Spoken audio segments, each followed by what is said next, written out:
অর্থ আছে, অর্থ নেই, প্রাচুর্যের মাঝেও শূন্যতা। টাকা আছে, ব্যাংক ব্যালেন্স আছে, বাড়ি আছে, গাড়ি আছে, ভ্রমণের ছবি আছে, কিন্তু গভীরে কোথাও প্রশ্ন জাগে, আমি কি বেঁচে আছি নাকি শুধু দিন কাটাচ্ছি? সকালে ওঠা, কাজে যাওয়া, চুক্তি, লক্ষ্য, মুনাফা সবই চলছে নিয়ম মতো, তবু রাতের নীরবতায় এক অদৃশ্য শূন্যতা এসে বসে। অর্থ আছে, কিন্তু জীবনের অর্থ নেই। এ এক অদ্ভুত দ্বন্দ্ব, বাইরে সফলতার চিহ্ন, ভেতরে অনুচ্চারিত ক্লান্তি। মানুষ ভাবে এত কিছু পাওয়ার পরও কেন তৃপ্তি নই, কিন্তু প্রশ্নটা আসলে উল্টো, কি পেলে তৃপ্তি আসবে? বাঙালি ঐতিহ্যে অর্থ কখনো একমাত্র লক্ষ্য ছিল না।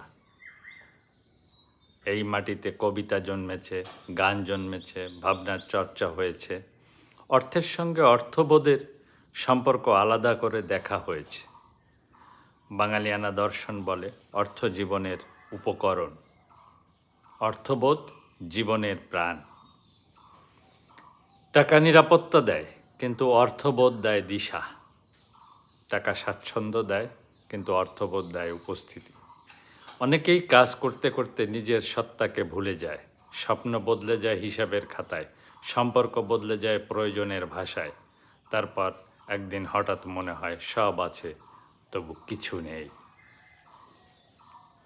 এই কিছু নেই আসলে হারিয়ে যাওয়া সংযোগ, নিজের সঙ্গে, মানুষের সঙ্গে, মাটির সঙ্গে।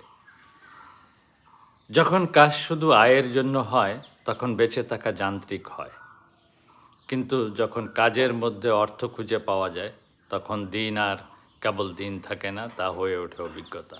বাঙালিয়ানা আমাদের স্মরণ করায় জীবন কেবল অর্জনের নয়, উপলব্ধিরও। এক কাপ চায়ের আলাপ, একটি গান শোনা, একটি বইয়ের পাতায় ডুবে যাওয়া, এসবও জীবন। অর্থের হিসাবের বাইরে অর্থবোধের বিস্তার আছে। শেষ ঠিকানা শুধু ধনী হওয়া নয়, শেষ ঠিকানা জীবন্ত হওয়া, যেখানে দিন কেটে যায় না, দিন অনুভূত হয়। আর সেই অনুভবের পথ হয়তো বাঙালিয়ানার ভিতরেই লুকানো, যেখানে অর্থ ও অর্থবোধ একদিন মিলেমিশে যায়। তো এই ছিল আপনাদের জন্য আমার উপস্থাপনা। ভালো লাগলে বা বিচার বিশ্লেষণে কাজে লাগলে শেয়ার করে দিবেন যারা এই সমস্যায় জর্জরিত।